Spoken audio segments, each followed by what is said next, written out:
நிறைய பேருக்கு இளநரை புழுவெட்டு இருக்குது, அதே மாதிரி சொரிசிரங்கு இருக்கு. இதுக்கு என்ன பண்ணலாம்? முக்கியமா இளநரையை சரி பண்ணணும், புழுவெட்டை சரி பண்ணணும், தலையில முடி கொட்டக்கூடாது. அதுக்கு ஒரு அற்புதமான மருந்து, இது வரைக்கும் யாரும் சொல்லாத ஒரு மூலிகை. இப்படி அந்த மூலிகை சொல்லியிருக்கான்னு எனக்கு தெரியாது, ஆனால் ரொம்ப அற்புதமா இருக்குங்க. நீங்க யூஸ் பண்ணி பாருங்களா, ஆச்சரியப்பட்டு போவீங்க. அந்த அளவுக்கு இருக்கக்கூடிய ஒரு மூலிகை பத்தி இன்னைக்கு தெளிவான வீடியோ பார்க்க போறோம். வாங்க வீடியோக்குள்ள போலாம். புழுவெட்டுக்கு எக்ஸலண்டான ரிசல்ட் கொடுக்கக்கூடிய ஒரு அற்புதமான மூலிகை சொல்ல போறேன். அதே சமயத்துல இளநிலை இருக்குல்ல, அந்த இளநரைக்கு வேப்ப எண்ணெயோட இந்த மூலிகை போட்டா அற்புதமான ரிசல்ட் இருக்கும். இளநரை சரியாகும், இளநரை மாறி போகும். என்ன மூலிகை தான் கேட்குறீங்க? இங்க பாருங்க, இதுதான் தேல் கொடுக்கு, சிறுந்தேல் கொடுக்கு அப்படின்ற மூலிகை. இந்த மூலிகை எப்படி பயன்படுத்தணும் அப்படின்றத நான் உங்களுக்கு சொல்றேன். இது எப்படி பயன்படுத்தணும்னா, இது சித்த மருத்துவத்துல ரொம்ப அற்புதமான ஒரு மூலிகை.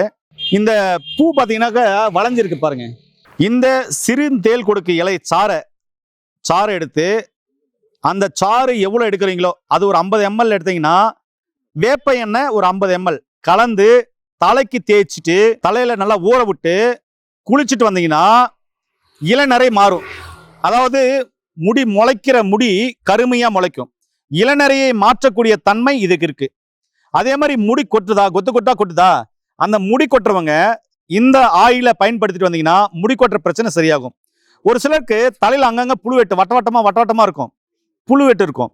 அந்த வைரஸை கொல்லக்கூடிய மருத்துவ குணம் இந்த சிறுந்தேல் கொடுக்கு இருக்கு. இதை தாராளமா நீங்க வேப்ப எண்ணெயோட கலந்து தலைக்கு தேய்ச்சி குளிச்சுட்டு வரலாம். இது வாரத்துக்கு எத்தனை முறை பண்ணலாம் அப்படின்னா, வாரத்துக்கு ஒரு 2 முறை 3 முறை தாராளமா பண்ணலாம். அப்புறமா நார்மலாவே நீங்க விளக்க எண்ணெய், அதுக்கப்புறம் தேங்காய் எண்ணெய் கலந்த எண்ணெயை இரவுல அப்ளை பண்ணிட்டு பகல்ல தலைக்கு குளிச்சுட்டு வரலாம். சீக்க போட்டு குளிங்க, மிகவும் அற்புதமா வேலை செய்யக்கூடியது.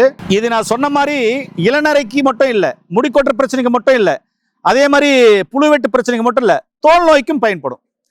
தோல் நோய்க்கு எப்படின்னா, இதே மாதிரிதான் இந்த மூலிகையை எடுத்து நல்லா அரைச்சி, எந்த இடமெல்லாம் ஸ்கின் சம்பந்தமான பிரச்சனை, சொரிசிரங்கு அப்படின்ற மாதிரி சாதாரண ஸ்கின் சம்பந்தமான சோரியாசிஸ் தவிர ஸ்கின் பிரச்சனை இருக்கும், அந்த இடத்துல அப்ளை பண்ணிட்டு அப்புறமா குளிச்சுட்டு வந்தோம் அப்படின்னு சொன்னா அந்த பிரச்சனையும் சரியாகும். இந்த சிறுந்தேல் கொடுக்கு மூலிகையில இவ்வளவு மருத்துவ குணம் இருக்கு. அதனால உங்களுக்கு முடிப்பட பிரச்சனை இருக்கா, கவலைப்பட வேண்டாம். புழுவெட்டு இருக்கா, கவலைப்பட வேண்டாம். இளநரை இருக்கா, கவலைப்பட வேண்டாம். இருக்கவே இருக்கு அற்புதமான மூலிகை. நான் சொல்றபடி நீங்க செஞ்சு யூஸ் பண்ணிட்டு வந்தீங்கன்னா மிக அற்புதமான ரிசல்ட் இருக்கும். அதே மாதிரி இயற்கையாவே வாரத்துக்கு 2 முறை எண்ணெய் தேய்ச்சி குளிங்க. விட்டமின் இ அதிகமா உள்ள காய்கறி, பழங்கள், கீரைகள் சாப்பிட்டுவாங்க. சந்தோஷமா இருங்க, நேரத்துக்கு கரெக்டா தூங்குங்க, உடலை ஆரோக்கியமா வச்சுங்க, நோய் நொடி இல்லாம ஆரோக்கியமா இருக்கலாம். மீண்டும் அருமையான பதவியில் உங்களை என்ன சந்திக்கும் வரை உங்களுக்கு இந்த விடைபெறுவது உங்கள் குடும்பத்தில் ஒருவனாக உங்கள் அன்பு சகோதரன் ஹரிதாஸ். நன்றி, வணக்கம்.